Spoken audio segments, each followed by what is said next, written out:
Oke, balik lagi di Garda Teologi Channel. Kali ini kita akan membahas soal tanya jawab yang dilakukan oleh Gracia Pelo. Ada beberapa penanya yang menanyakan perihal ajaran Muslim ini kan, ajaran Islam ini. Seringkali kita mendengar para Muslim atau mualaf-mualaf menjelekan kekristenan, mengatakan bahwa Alkitab sudah dipalsukan. Dan ketika mereka ditanya balik atas fitnah mereka itu, maka banyak hal yang tidak bisa mereka jawab ya.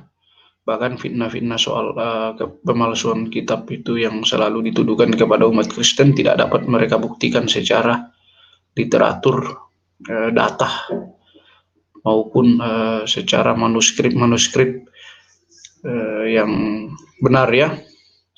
Selalu hanya berbunyi tuduhan semata, tidak berupa bukti-bukti yang real. Oke, dan kali ini kita langsung menuju channel yang semalam ya, yang melakukan online dengan Pak Gracia Pelo. Oke, kita langsung ke channel tersebut untuk melihat tanya jawab yang dilakukan oleh Bang Gracia Pelo ya di sana. Oke, langsung aja kita dengar tanya jawab yang dilakukannya di channel Pak Heri Christian ya. Oke. Herman Bukit, Bapak Herman Bukit, silakan buka mute-nya, langsung bertanya, mohon to the point. Ya, kedengaran suara saya? Sudah Pak, cukup jelas Pak Herman. Tadi Pak Gracia Pelo bilang bahwa Muhammad itu menerima wahyu dari Jibril. Jibril itu kalau tidak salah identik dengan Gabriel ya di dalam Perjanjian Baru. Pertanyaan saya, dari mana Muhammad tahu bahwa itu malaikat Jibril? Sebab malaikat Gabriel mengatakan Allah itu punya anak, Yesus itu anak Allah. Sedangkan Jibril mewahyukan ke Muhammad, Allah tidak mempernakkan. Apakah ini betul-betul Jibril yang asli? Itu pertanyaan saya. Itu saya nggak tahu Pak. Itu bagi orang Muslim mereka meyakini itu Jibril yang benar. Tapi berdasarkan catatan-catatan sirah Nabawiyah yang saya baca, yang mengidentifikasi itu adalah Jibril pertama kali adalah Khadijah. Jadi di saat Muhammad bertapa di Gua Hiro, semedi, menyendiri, sering didatangi sama makhluk-makhluk gaib, bahkan dia dicekik, disuruh membaca, dia bilang, aku baca apa, aku tidak bisa baca. Sampai dia mau bunuh diri, ketakutan, dia lari. Dia lari ketemu Khadijah, sama Khadijah di pangku. Apakah temanmu itu masih mengikuti kamu? Iya, masih ada di dalam, masih ada di balik pintu situ. Terus di dalam sirah Nabawiyah dikatakan Khadijah membuka dirun, membuka dasternya. Setelah dibuka, disuruh lihat apakah temanmu itu masih mengikuti kamu. Oh, sudah enggak. Nah, karena makhluk kawannya Muhammad yang dari alam gaib yang mencekik Muhammad itu tidak mengikuti, langsung Khadijah mengatakan, aku tahu ternyata kamu ini adalah nabi. Yang ketemu itu adalah malaikat. Jadi yang mengidentifikasi pertama kali Muhammad adalah nabi, itu Khadijah. Mengenai ini apakah benar apa tidak, itu saya tidak tahu. Karena masing-masing dari sudut pandang agama masing-masing akan punya klaim sendiri-sendiri. Yang jelas di dalam agama Kristen, tidak pernah ada malaikat datang mencekik nabinya. Mencekik orang benar, untuk itu tidak pernah ada. Yang seperti ini hanya di dalam Islam. Jadi nggak mungkin dua-duanya benar Pak ya, mesti salah satu yang benar ya?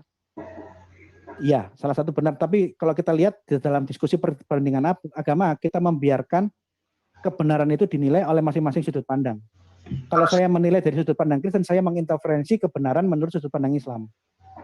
Saya hanya menyampaikan data bahwa yang mengidentifikasi pertama kali Muhammad adalah Nabi, dan yang bertemu Muhammad itu adalah Jibril, itu adalah Khadijah, dan Khadijah waktu itu adalah orang Kristen. Tingkat kebenarannya seperti apa saya tidak tahu, saya tidak mau tahu masalah ini. Baik. Ya, itu tadi jawaban dari Pak Gracia Pelo cukup fair ya. Sebenarnya beliau tidak mau keluar dari konteks bahwa dia mengintervensi satu aliran tertentu atau agama tertentu, tapi dari data yang dipaparkan oleh Pak Gracia Pelo ya cukup fair lah gitu kan. Tidak berbunyi asal bunyi aja kan menuduh dan mengklaim bahwa ajaran paling benar tanpa bukti, misalkan menuduh ajaran lain, misalkan kekristenan memalsukan atau Alkitab yang kita pegang saat ini sudah palsu, tapi tidak bisa membuktikan secara real ya, data-datanya di mana, pemalsuannya letak di mana aja, ayat-ayat yang mereka selama ini tuduhkan gitu kan, tidak dapat dibuktikan oleh mereka dengan data-data. Selalu saja mencomot-comot ayat yang ada di Alkitab untuk membenarkan diri mereka sendiri atau membenarkan ajaran mereka sendiri. Oke, kita langsung kembali lagi ke video berikutnya. Ada beberapa lagi penanya ke Pak Graciapelo. Terima kasih. Oke, Pak Eman, terima kasih. Di-mute dulu HP-nya. Maaf, mic-nya. Sebelum ke Ibu Elizabeth, jadi kita seling ya dengan yang di chat. Sucinya tidak sama dengan gereja di seluruh dunia. Karena di dalam dua gereja di dua kota ini, di Afrika Utara antara Libya Aljazair itu, mereka belum memasukkan surat-surat pendek. Surat-surat pendek itu tulisannya surat Yohanes, surat Petrus, dan Yakobus.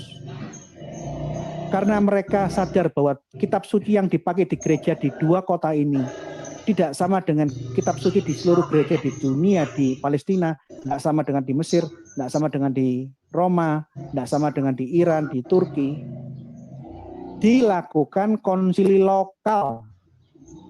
Konsili lokal untuk menyamakan supaya Alkitab di Hippo dan di Kartago sama dengan kitab suci di seluruh gereja-gereja di dunia. Jadi ini adalah konsili lokal. Dan itu ditegaskan oleh Athanasius di Konsili Nikea bahwa ini adalah kitab-kitab yang dipakai oleh para bapak-bapak gereja yang kuno dan baru disebut di Konsili Nikea. Tapi konsili yang menentukan ini yang dipakai, ini yang tidak dipakai, tidak pernah ada. Jadi konsili di Hippo dan di Kartage itu konsili untuk menyamakan dengan di gereja yang lain. Bukan konsili ekumene, bukan muktamar am, tetapi konsili lokal di dua kota tersebut. Ya, ini tadi ada penanya juga yang mungkin di live chat ya atau secara chat menanyakan juga soal konsili Nisea, pemutusan yang Alkitab tadi, penyamaan, dan sudah dijawab sama Pak Graciapelo ya. Tuduhan-tuduhan atas pertanyaan itu tidak benar. Oke, kita lanjut ke penanya berikutnya ya. Cukup ya? Yang lain? Oke, selanjutnya pertanyaan sebelum ke chat berikutnya, Bapak Andi, silakan Pak Andi. Oh maaf, Elizabeth maksud saya. Elizabeth dulu. Elizabeth Widya. Silakan Ibu Elizabeth, silakan. Ya, oke. Terima kasih Pak Gracio untuk penjelasannya. Saya mau bertanya, apakah Quran itu kan tadi diturunkan langsung oleh Allah kepada malaikat Jibril? Berarti itu dalam bentuk buku ya Pak? Buku yang dalamnya sudah ada tulisan, semua sudah lengkap gitu? Bentar, saya pindahkan dulu. Bukan seperti itu.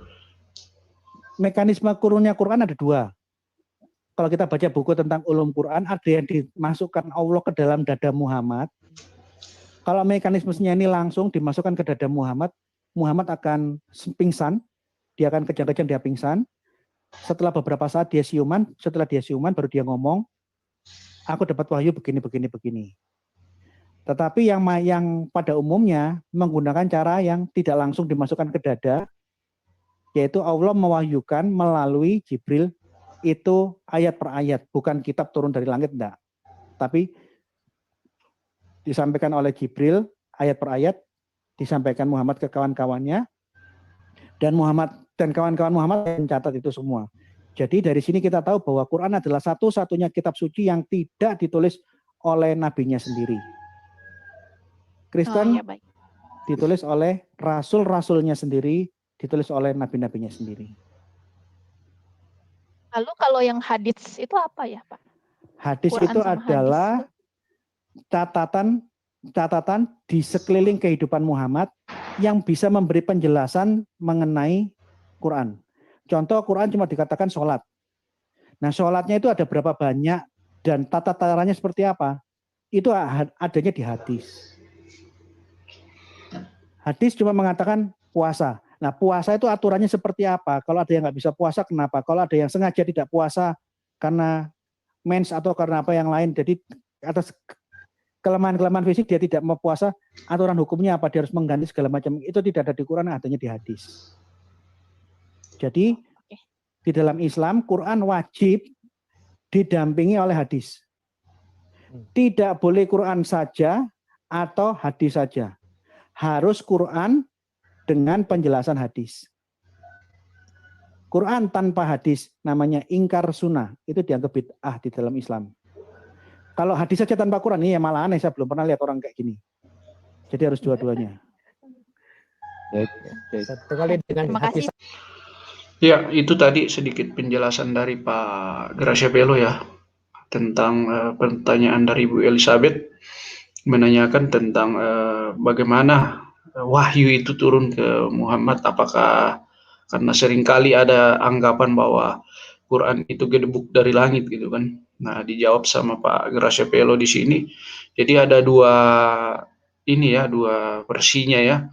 Yaitu pertama melalui Jibril gitu kan, malaikat Jibril yang diteruskan ke Muhammad dan melalui yang tadi ya masuk ke dada Muhammad. Kemudian setelah siuman ayat itu ditulis oleh sahabat-sahabat mereka, sahabat-sahabat Muhammad ya.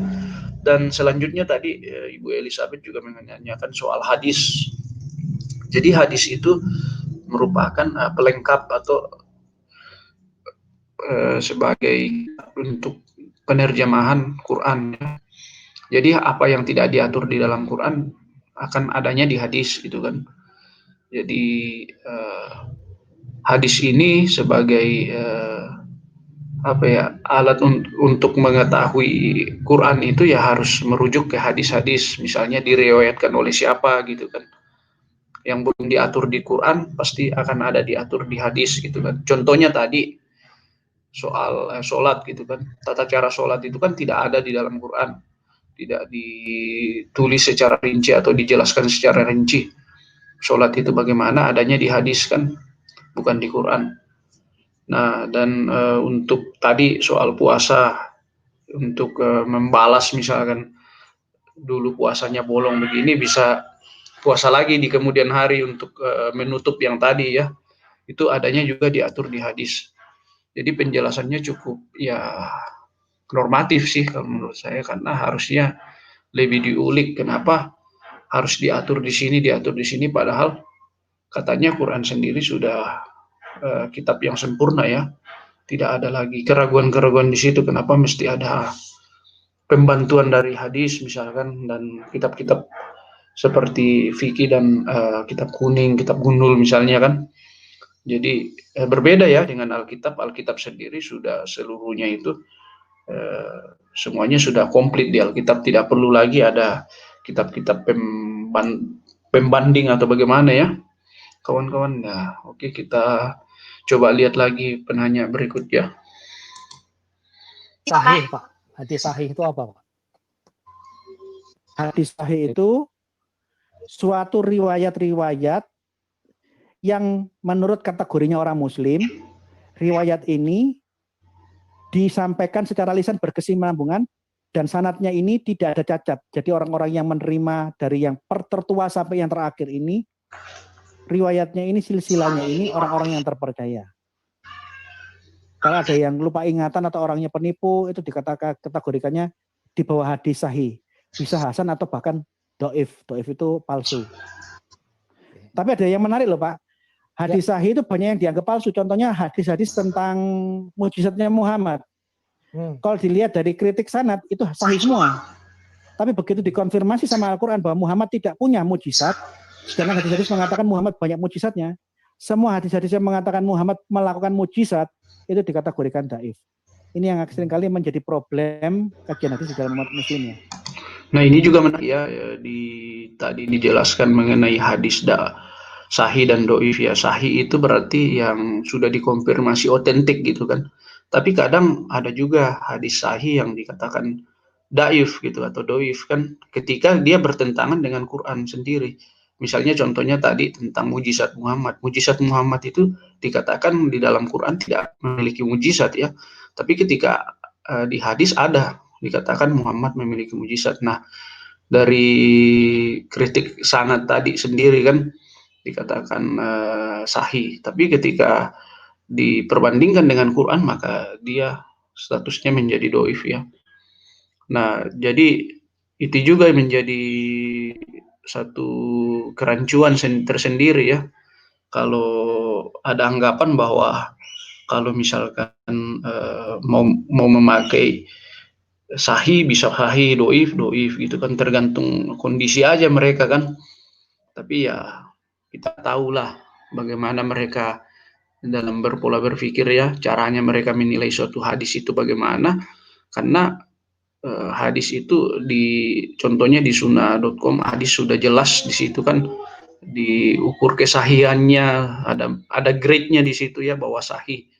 Contohnya kemarin ada di suatu room debat itu sudah jelas ditunjukkan hadisnya ini sahih, tapi ada orang muslim mengatakan bahwa ini doif gitu kan. Jadi kita nggak tahu tolak ukur mereka tentang suatu hadis ini bagaimana, karena kadang hadis itu secara grade-nya sudah sahih, tapi menurut mereka karena tidak bersesuaian dengan pemikiran mereka lantas mengatakan itu hadis doif gitu kan. Oke, kita lanjut sedikit lagi ya kawan. Baik. Ini urusannya mereka lah, kita masuk. Ya. Nggak terlalu ngurusin. Ini kan kita membahas apa kata mereka ya. Baik, sebelum ke Pak Andi dan Pak Sony yang sudah raise hand, kita ke chat dulu.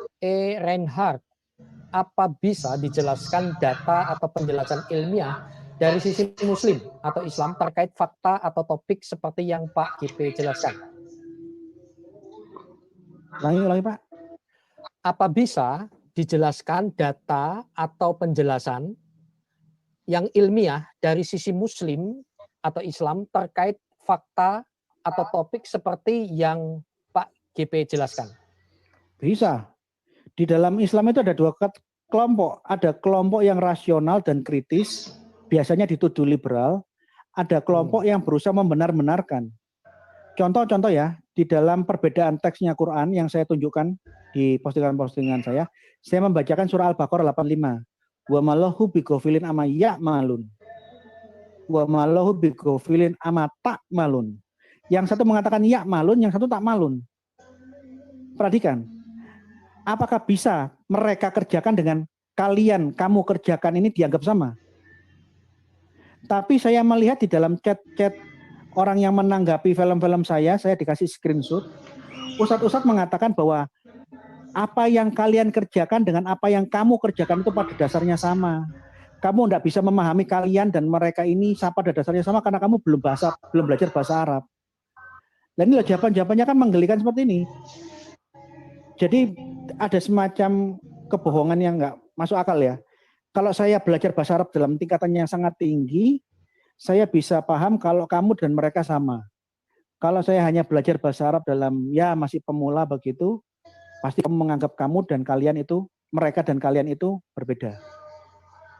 Ya jawaban gini kadang-kadang saya cuma ketawa. Tapi ingat, tidak semua orang Muslim bisa menerima jawaban asal-asalan seperti ini. Apa yang saya sampaikan ini memberkati kelompok-kelompok yang ada di pesantren-pesantren. Orang-orang di pesantren, jurusan-jurusan apalagi tarbiyah yang belajar bahasa Arab, begitu dia lihat postingan-postingan saya, dia langsung nangkap apa yang saya omongkan. Dan mereka mendiskusikan semacam ini, dan beberapa orang-orang dari pondok pesantren, puji Tuhan sudah saya bimbing, dan ya puji Tuhan lah perkembangannya bagus lah. Intinya bagus gitu. Oke, baik. Selanjutnya kita beralih ke yang sudah. Nah, itu tadi penjelasan sedikit dari pertanyaan di live chat ya kepada Pak Gracia Pielo, dan dijawab sangat bagus oleh Pak Gracia Pielo bahwa ada juga muslim-muslim yang irasional dan rasional ya. Contohnya yang sering disematkan sebagai Islam liberal. Mereka itu kritik dan ada yang anti kritik ya.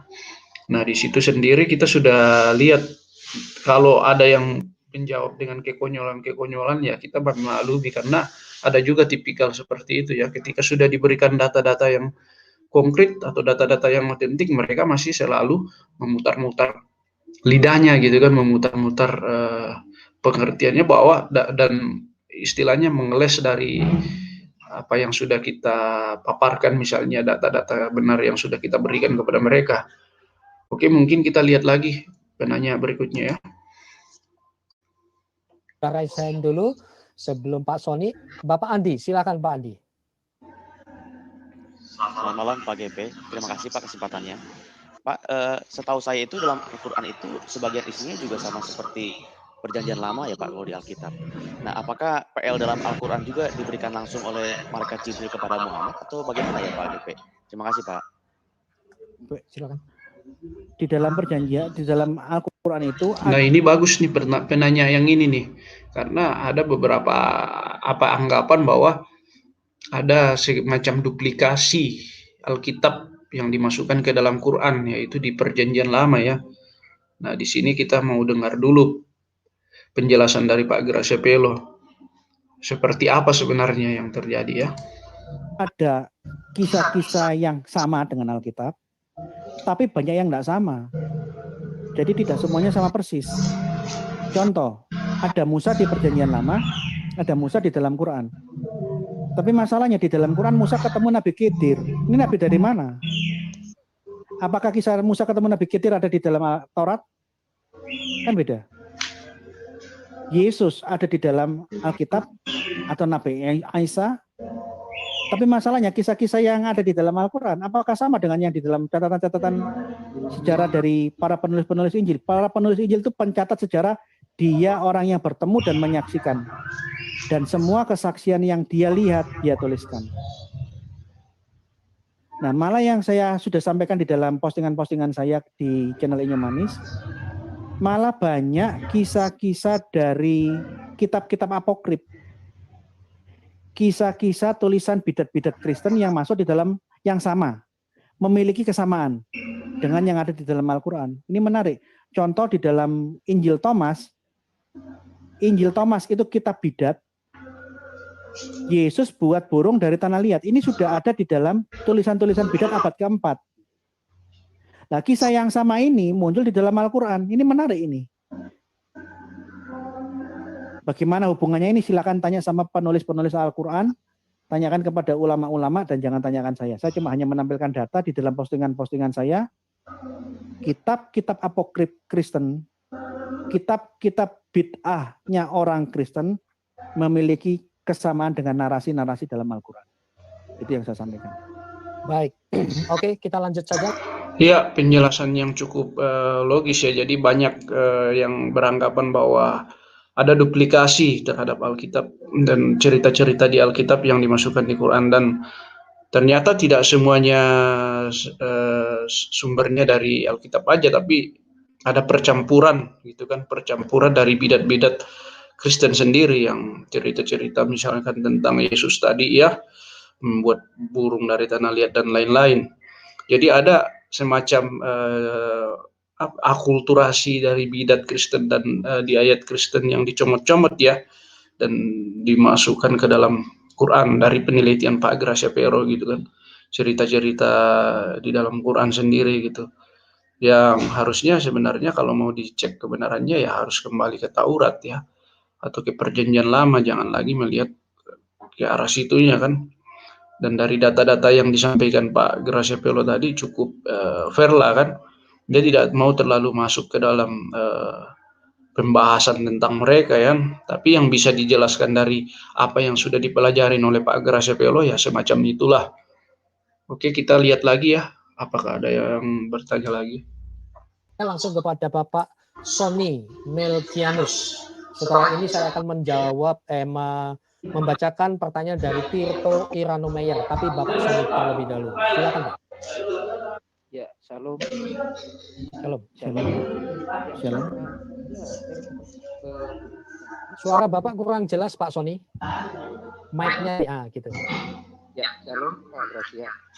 Ya, ini Pak. kebetulan saya memegang Sirah Nabawiyah, tulisan dari Profesor Dr. Ali Muhammad As-Salabi, itu di halaman 43 Di sini topiknya pelajaran dan ibrah. Nah, tadi Bapak menjelaskan bahwa Nabi Muhammad itu umi, katakanlah begitu.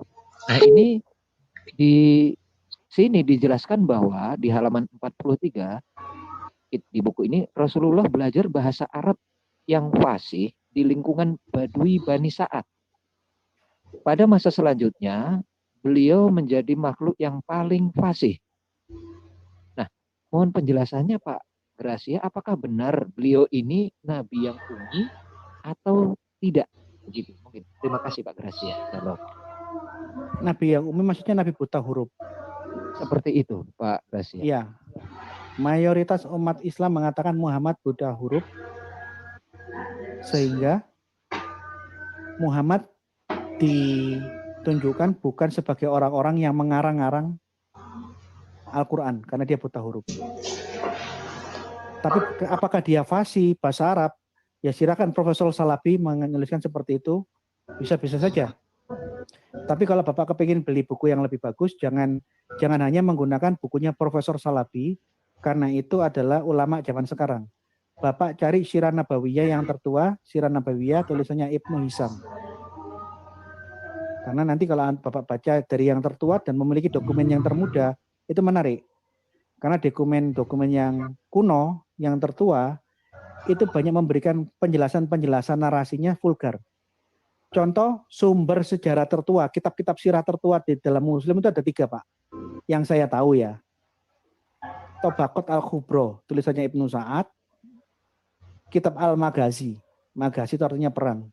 Kitab peperangan yang dilakukan oleh Muhammad, ini khusus kitab perang. Tulisannya Waqidi. Dan yang ketiga, Sirah Nabawiyah Ibnu Hisam. Kalau Bapak punya ketiganya ini menarik Pak. Penjelasan-penjelasannya itu agak berbeda dari tulisan-tulisan orang-orang Muslim zaman-zaman sekarang. Karena ada banyak penghalusan-penghalusan kisah. Kalau Bapak baca tulisan Islam yang tertua, Tobaqat Al-Kubro, Al-Khabir,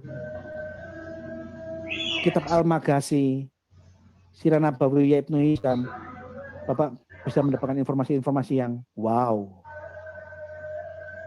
Baik, terima kasih Pak Gracia. Salam.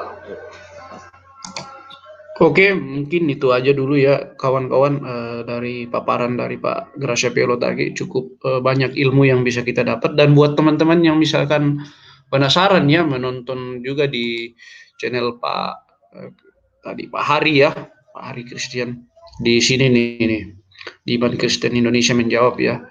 Soalnya kalau mau mengulas satu persatu sebenarnya sudah cukup jelas ya. Dari tadi Pak Gracia Pielo menjawab beberapa penanya tadi dari Ibu Elizabeth dan lain-lain tadi. Ada beberapa poin tentang hadis, Quran, dan bagaimana pewahyuan malaikat Jibril ke Muhammad kan. Karena tadi dijelaskan ada 2 versi itu kan. Sudah dijawab sendiri tadi oleh Pak Gracia Pielo. Cuman di sini mungkin Pak Gracia Pielo kurang mau mengulas atau membahas tentang mereka ya, tapi dia membahas menurut data yang sudah dipelajari ya. Jadi sudah ada data-data yang sudah dipelajari oleh Pak Gracia Pielo. Itulah yang seputar ulasan yang dijawab oleh Pak Gracia Pielo sendiri. Jadi di sini kita banyak belajar juga ya tentang ajaran-ajaran Islam dan sebenarnya apa sih sebenarnya itu kontradiksi dan apa sebenarnya data-data yang bisa disajikan.